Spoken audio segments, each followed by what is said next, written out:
And honestly, the big like I fueled by spite speaks to my soul. I am very petty sometimes, and I will try and I love to win. I am competitive by nature, and so I wanted to prove everybody wrong in my mind. I'm like, yeah, damn right, I got a giant chip on my shoulder. I just had to go make it somehow. What the hell's going on out here? All right, everybody, welcome back to another episode of Fueled by Spite. As always, I'm your host, Dr. James Taylor. As always, too, like, share, follow. Today, we have a first for Fueled by Spite, our very first virtual guest. I was actually able, through the wonders of the internet and technology, able to figure out how to do this without someone actually sitting right next to me. Without further ado, welcome our very first virtual guest, Mario. Dude, welcome to the show. Where are you at right now? Hey, thanks for having me. I'm over in Plano. Okay, so for those of you who are unfamiliar with DFW, Plano is either 20 minutes away from North Richland Hills or it's 2 hours away. It is definitely construction and time of day dependent. So, Mario, we met, if you will, virtually. It sounds kind of like a meet cute, if you will, on just basically a podcasting group. Like, hey, I'm looking to be a guest or find a guest. I'm looking for people here in DFW, giant metroplex, to basically share their stories, talk about how they help people, things that they've overcome. So, do us a favor, dude. Give us your origin story. Who is Mario? Yeah, so I own a health brokerage, health insurance brokerage. So we help people kind of find Medicare mainly, a lot of ACA. We started, boy, about 7 years ago, and got into the industry out of all things by getting fired by my father-in-law. Was working for yeah, yeah, I was working for him, and out of the blue, he just let me go one day. I told my wife, "Hey, I never want to work for anybody ever again in my life. I don't want this feeling again. I feel like I've always been a top producer in sales at whatever company I've been at." And I was like, you know what? It's time for me to just kind of work for myself. I'm also a really bad employee. I hate listening to people. I don't take instruction well. I know better than everybody I'm talking to most of the time. So I figured, I think it's time to start my own company. Um, Went into this out of all things. Nobody ever really dreams of becoming an insurance agent. True. One of my buddies from one of my previous jobs was like, "Hey, I think you'd be great at this. I think you'd make a killing in the insurance field." So I took his word on it, went into it, and here we are a little bit later, and my company's been thriving. Dude, that's awesome. So, and when I say that's awesome, the part I am most happy about is I got fired by my father-in-law. Like the amount of jokes and stereotypes that could fall into that, just the whole in-law Yeah, thing. I saw you Um, fueled by spite, and I'm like, "Oh man, that's perfect." I know, right? Right. So like we said in the pre-show stuff, like one of the main questions I ask, and by all means we can certainly get off topic, but I think this is a great jump off point.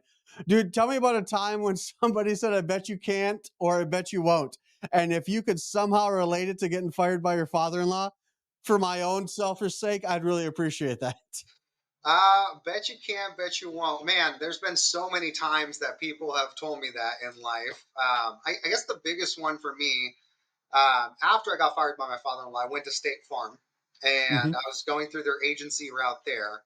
And I was basically told, "Hey, you can't start your own agency." I failed one of their assessment tests, and it was basically, "Hey, you got to wait 3 more years of doing, peon work and working for, chump change until you can finally start your own agency." When I was hired there, it was, "Hey, you're going to start your own agency within a year." I took one of their assessments, and again, it came back as a negative, and they were like, "No, can't do it, won't do it." I went off to basically start my own agency after that, and came back, and now my agency is probably about 5 times the amount of revenue that the State Farm agent I worked for does now. No, So but not your own State Farm agency, right? Your no, own. no, no. So I don't even do the home and auto. That I left the home and auto space. I found out there wasn't really a lot of money in that, and there's a lot more money on the life and health side. And so I went down that road, commission only. First time ever doing commission only, and it's just I made a lot of money my first year, and then after that, it's been scaling massively since then. I found a really good mentor, business partner a while back, and he's helped me kind of thrive in the industry a lot faster than a lot of other people. So okay, so question on that, because then I don't know if you've seen a whole bunch of these, but I do like an interview and a solo, and an interview and a solo episode, and I being in business for myself also, I talk a lot about mentorship and coaching. What makes or made your mentor so good?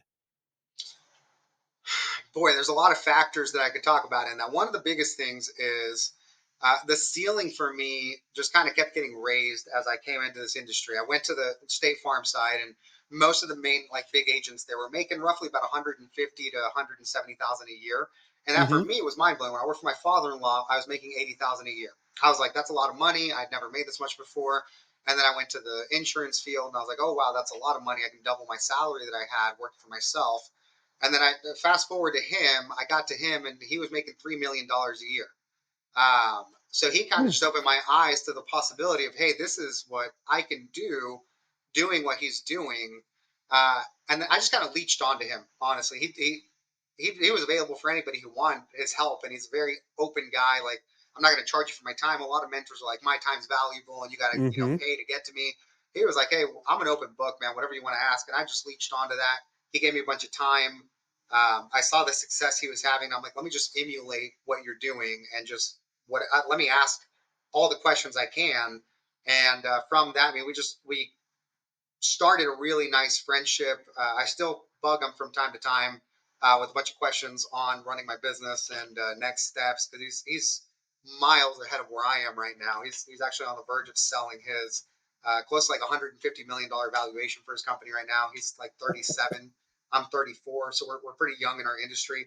Yeah. But the guy's just really really smart, and he's poured in a lot of just kind of these are the steps that you want to take in your trajectory with your business.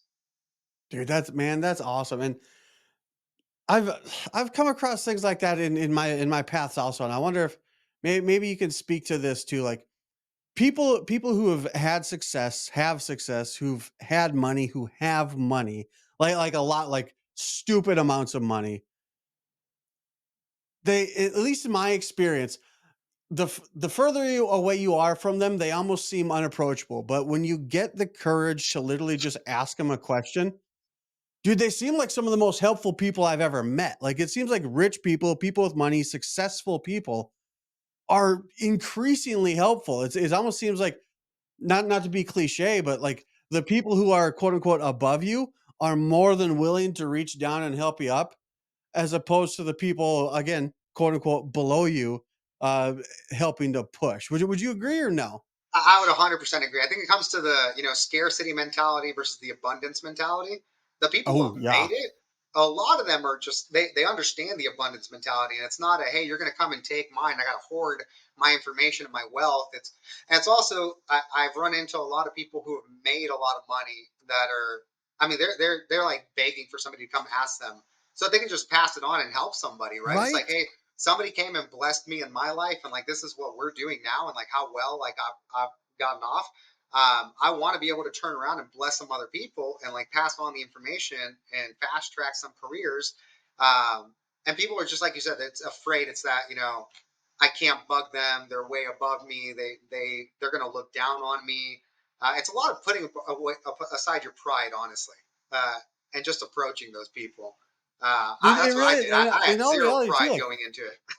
like I said, like it's one, I feel there's no oddly enough, there's no reason for, if I'm reaching up, right? What source, where does the pride come from for me to be like, I shouldn't ask this super successful person? It's a weird source of pride, if you will. Like I don't want to bug them, I don't want to bother them. But man, I will agree with you 100%. When you do get the gumption to actually go up and ask them, they are they are elated, like, "Thank God, like, somebody asked me how I did this. Somebody asked me how I got here." It is, like, a huge compliment. Just like, I am willing to share any kind of information I have. Yeah. It's cool. I don't know if I've ever actually had this conversation with somebody else, but it's cool that you had that we have that shared experience. Like, Yeah. yeah, I asked someone who was doing way better than me, and they were stoked that I asked them for advice. Yeah, it's great. It blows my mind. I tell everybody that I hire, and even like my independent contractors that come through, and I try and put them on the same trajectory as me. I'm like, I'm an open book. Like, if you're not asking me questions, I'm worried about you because you're not going to get there fast. You're going to take longer. Just ask questions. Reach out. Like that's what I'm here for is for help, for mentorship.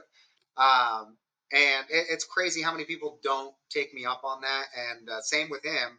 He'd do the same. And that's why I have that same policy. He'd do the same thing for all of his agents under him. Like, hey, ask me whatever you guys want. I'm an open book. I'd go in there. He's looking at guns half the time on his computer. I'm like, hey, put that away. I need to ask you how to make more money. And he's like, yeah, sit down. Let's talk about money. He loves talking about money. That's fantastic. And you're right too. It is like, if you're not asking me questions, and yeah, I mean, if you're not asking me questions, you want to get to where I am, like, bro, like I'm worried about you. You're man, you're not wrong at all. So in the insurance game, correct me if I'm wrong. On the other side of the camera, I'm a chiropractor. We take some insurance, but again, like it's not a huge part of the office here. But generally speaking, like it sounds like, are you basically like 100% commission? You personally, Hmm. or at least when you Yep. started? Yeah, no, 100% commission. If I don't sell, I don't make any money. And our money really comes from like renewals. Like the commissions aren't massive on the health insurance side. Mm-hmm. Most on like standards, like $25 per member per month. But I mean, we're sitting at like 3,000 clients right now. We're growing at 150 clients per month that we're adding. So I mean, it stacks up, and the renewals really kind of snowball after years. But yeah, it's commission only. So at the beginning, a lot of people fail out because the commissions are small, and so the first year you don't make a whole lot of money. So you got to survive year one, maybe year two. Mm-hmm. So that being said, being in a commission only business and being in something that it sounds like it almost ideally it will snowball. It starts small and gets big. I mean, whether it's, that kind of thing, a solopreneur or an entrepreneur, or hell, you've been both a solopreneur and an entrepreneur. Like what kept you in it? Like once, hey, I got let go by my father-in-law. Like I didn't even quit. I was told to leave. I'm going to go off and I'm going to do this own thing, my own thing. And not only that, but my own thing that is literally the same thing from what I just got let go from. Like what kept you in it? How'd you keep going? So it was a completely different industry I got let go from, by the way. This guy, he owns a motorized patio screen company. So they do like retract Oh, this okay. No, construction I guess sales I type of missed that stuff. part then. My No, bad. nothing like that at all. And honestly, the big, like fueled by spite speaks to my soul. I am very petty sometimes, and I will try and I love to win. I am competitive by nature. Um, I've never been let go from a position before like that ever in my life, and so I wanted to prove everybody wrong in my mind. And a lot of people are like, "You got a giant chip on your shoulder." I'm like, "Yeah, damn right, I got a giant chip on my shoulder. I don't like being told I wasn't good enough to do a damn job, especially a sales job." And so I want to go out and prove to everybody I'm the best salesperson you guys ever let go. Why would you ever do that? So that was a lot of the fuel behind working because I was working 80, 70-hour work weeks for the first Hmm. like year and a half building up my business. Um, but on top of that, I mean, the other thing that was also kind of keeping me going was my wife. We just had our first kid and we just found out we were pregnant with our second kid.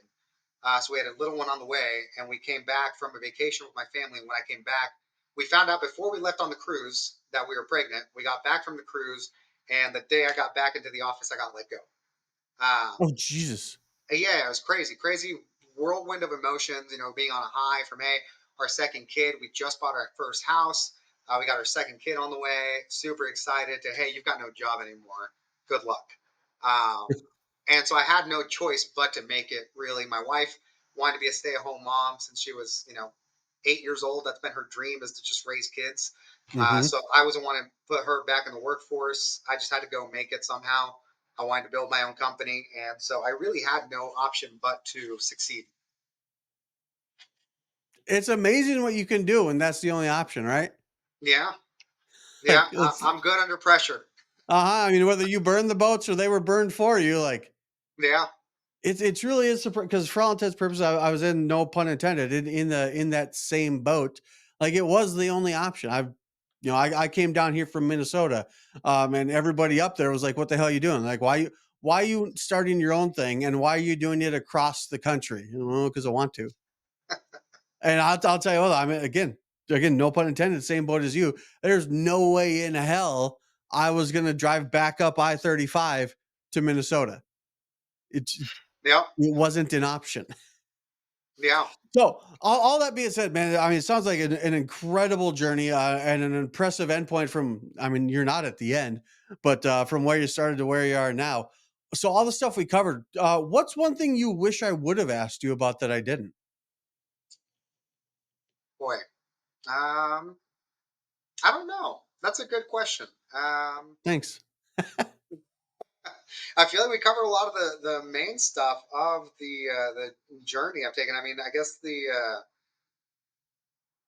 biggest thing I'll harp on that I guess wasn't touched on is the people that don't make it. It's sad to see a lot of times, and I can't thank my wife enough for the amount of support that I had starting this out. I don't know how it was for you, but I've seen so many people come into this industry or come into a lot of different jobs like this where they're trying to start something out, and the paychecks aren't big when you start. And that's, I mean, I think a similar story across the board with a lot of businesses that start out is the first year or 2 years is really just testing your character and Hmm. seeing if you're going to make it or not, right? And maybe some are different where the first year they're doing fantastic and they're taking home six figures the first year. For me, that wasn't the case, and for a lot of people that come into this, that's not the case. But I've seen a lot of people where the spouse, wife, or husband at home is like, "Hey, you got to get a real job. You got to have a paycheck. What are you doing? Why are you not making any money? You got, $500 that came in last month, $1,000 this month, 700 before that. It's fluctuating all over the place. We need stability. We need a job, and you need to bring in a paycheck." And I've had to see so many people that have a lot of potential, a lot of just the right stuff to make it in this, and they have to leave early because they don't have the support system at home. Mm. So I guess the question that I love getting asked is, how was the first couple of years in this? For me, my wife, I moved back in with my parents. Again, we had our first kid. My wife was pregnant. I moved back into the room I was raised in high school. Was where we lived for about a year and a half. I told my wife, give me 6 months and we'll be back out on our own. It took me a year and a half to really get back on our feet. Not once did she ever complain, though. She never told me, hey, you got to get a job. You got to do so. Like, hey, your parents are driving. My parents are rough to deal. I love my parents if they see this ever. Love them to death. They are difficult to live with as a grown man with his wife and kids. And so not once did she ever complain. So I had the best support system at home that I could ever ask for to do this successfully. Dude, that's awesome, man. I should have. If they don't see it, I hope she sees it. Real quick, just kind of going off of that, because one thing that one same boat. Like I could not have done this without the support of my wife, and same thing when I got started and everything. But one thing I'm learning, kind of as we go along, and maybe you can speak to this a little bit too. Um, how did you? Because I feel like there's a bit of kindred spirit stuff going on. I feel like there's definitely a part where you're like, I'm going to do this on my own. When did you realize that you haven't done it on your own? Because I mean, speaking about your wife, like right there, you Yeah. know full well, like actually maybe I wasn't on my own this whole time. Yeah. I mean, honestly, from the get go, because I just so I started on the independent side. I started commission only Hmm. through a company called Bankers Life, and they put me in as a manager. I didn't own my own book of business. I didn't know that until it was like a year later, and then I found out, and then really went independent and started my own business. But I went through there, and honestly, I saw a lot of people coming and go because my job there as a manager was to train everybody coming in. It was 100% commission, and I saw a lot of people go through that. And so I since day one, honestly, I've been super thankful to my wife because I've seen it just from the beginning of so many people not having that at home. Maybe after we left, I don't know, maybe a year after we left there, I kind of really started talking to her about it and recognizing it in her. But it was pretty short. Like it wasn't far lived that I was like, this is just me. From the beginning, I recognized a lot of the support I had in her. That's awesome, man. Because I could totally see like people getting lost and head down, nose to the grindstone, working, 60 hours a week and not realizing that the people that are around them that are actually helping them out. So do me a favor real quick. Um, what do you do that people should reach out to you for? If someone needs to hear a buzzword, I'm like, shit, I need to talk to Mario. What Yeah, should they listen for? What should they look for? What do they need? And then what's the best way for them to find you? boy, so if they need help with health insurance, really, we are a brokerage. We do health insurance for all folks under 65. Our main bread and butter has been Medicare, which is 65 plus. Hmm. We really do a lot of like the retirement planning, financial planning, life insurance. We take a look at mainly people that are in that trajectory. We're growing more on the under 65 side as like the last year and a half. But yeah, any kind of health insurance related question, we're happy to help. Even if we don't end up making you a client, we can at least hopefully help you point you in the right direction. Dude, Um, that's awesome, man. And yeah, again, like again, on the other side of this camera, we deal with insurance all, and it's there are a lot of stuff to understand. I mean, the amount of people who walk through my chiropractic doors and they know they have insurance and that's the end of it yeah, is astounding. So to have somebody on your side who can explain to you, hey, this is what's covered, this is what's not, these are the benefits you get. This is when they start over, you know, all that yeah. kind of stuff. Like, Yeah. And a lot of people don't know they qualify for like $0 plans or stuff like they're like it's just way too expensive. I get people $0 or $50 health insurance plans that are great through the marketplace all the time. And they're like, oh man, I had no idea this would cost so little. Same with life insurance. That's like the biggest like misconception I think with life insurance. People are like, I got to spend $150. Like term policies for young families like me, I've got a lot of term insurance for myself. You can get like $2 million or $1 million for like $30 a month, $40 a month. It's not very expensive. You cover your whole family in case an accident were to happen. Your mortgage is paid, your income's replaced. But people just don't understand that. They don't know that. They're afraid of even getting a price quote because it's just it's unaffordable to them. yeah, no, I understand that wholeheartedly. I used to be in that boat. I am no longer. So, where do they find you? How do they get a hold of you? Our website's a great way to go. CasArteagaInsurance.com. It's you can book an appointment there. You can find our contact information on our website. You can see my ugly picture on there with all my staff on the front. We're available Monday through Friday to help out. Right now it's our busy season since it's the open enrollment period for health insurance, but we're Yep. happy to get back to you as soon as possible. That's the best route. You can reach me directly on my work line, 972-520-4884, or go online, book an appointment. Awesome. Mario, hey dude, man, I appreciate your time today. Hell, I appreciate you reaching out and comment on that post, dude. I want to be on here. I want to talk about how I can help people. It was awesome, man. Thank you very much. Yeah, man. Thanks for having me. Pleasure meeting you. All right. Once again, guys, thanks for watching. Again, like, share, follow, listen, all that kind of stuff. And I say this at the end of the episode, and I'm telling you, in the insurance game, this is more true than anywhere else. Like, you will certainly learn more here by accident than elsewhere by design. Because insurance, man, it is confusing. And I'm getting nothing from this for Mario, and I didn't ask for anything from this, but you need a guy on your side to help explain it to you because it can be an absolute shit show if you're just going through it blindly. So, again, another episode of Fueled by Spite. Thank you, everyone, for watching and listening, tuning in. Like, share, follow. We're always looking for guests here in DFW. If this is something that interests you or you want to hop on, by all means, just slide into our DMs. But until then, thanks, everybody. We'll catch you on the next one.